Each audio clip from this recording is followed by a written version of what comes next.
Hey guys, thanks for your good thoughts over the last week or two. I particularly liked the pop culture analyses that Andy and Matt offered, being a pop culture person myself. And I also thought Robin's ideas were really great, especially on the idea of, someone only really needing to have another kind of hour or two of experience to be, for their expertise to be valuable, right? You do not, in fact, have to have a PhD to make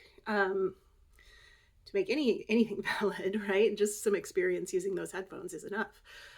So I wanted to kind of follow up on what I mentioned last time. So I mentioned that I wanted to talk about sort of public responses to my profession. So I am an academic, right? I'm a lecturer, hopefully soon to be senior lecturer of writing and communication. And when this comes up at mixers or with Lyft drivers or whoever, obviously this happened more in the before times. Haven't been to too many mixers in the last 2 years, but pretty consistently I get similar responses, which is when they find out that I teach English, or even worse, when they find out that I teach writing and communication, depending on how I phrase things. The most common response seems to sort of be a fearful apology. They apologize for their bad English. And this is universal to I mean, it's not universal to everyone, but it's certainly not like it's only English language learners that respond this way, right? It is native speakers, it's non-native speakers, it is all kinds of people have this very similar response.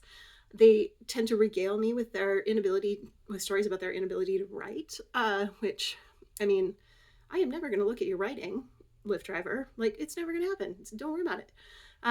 Or, you know, they'll apologize for how they speak, right?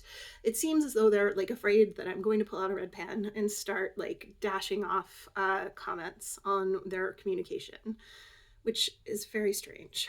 And I wonder, is this something that happens more broadly, right? Like, do IT professionals have people apologizing because they can't remember their passwords? Do business bros have people coming up to them and apologizing because they don't know how to tie a tie, right? Both random types of expertise that I could think of in the moment. When I was reflecting on this, I was thinking, like, okay, probably bakers, I bet, have a lot of people tell them that they can't bake or they can't follow recipes or they're terrible cooks. So I feel like a baker would know my pain, basically. Uh, I was in, I was wondering, what does compel this response, right? Like, I have lots of possible ideas, but I don't know if any of them are accurate. I mean, there is a little bit of that layer of like, this person must be so much smarter than me if they teach college, right? That there's some of that going on. Conversely, sometimes you get, at least when you teach at a STEM focused institute like me, you get other professors telling you that you are so much dumber than them because you have a PhD in the humanities and not in the sciences. But that's a whole nother thing.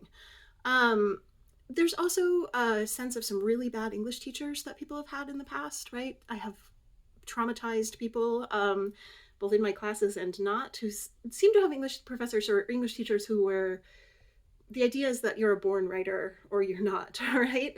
And that it's not a skill that you can develop, which seems like a very strange attitude to take as a teacher who's supposed to be teaching a skill that can be developed, in fact.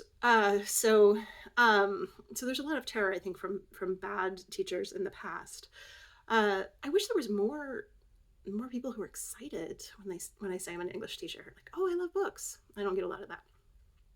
There's also the assumption that teachers' jobs are in some way to judge, right? And we're always finding you wanting.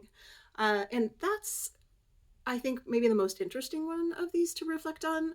And I'm still thinking about it, right? So, like, there's a lot of different, like, potential sort of routes for this conversation about expertise and judgment, I guess. And this goes back to, Matt's sort of conversation about trusting the experts, right? And I wanted to maybe, I don't know, I wanted to see what you thought, right? So, what responses do you get when you tell people what it is that you do? I think, especially Robin, you've done so many different things. I would be fascinated to know, like, what kind of the common responses were to those different career paths that you've had. I'd also really be curious to see, like, how do people respond when you say you're a philosophy professor, Matt, right? Because Andy and I both teach writing.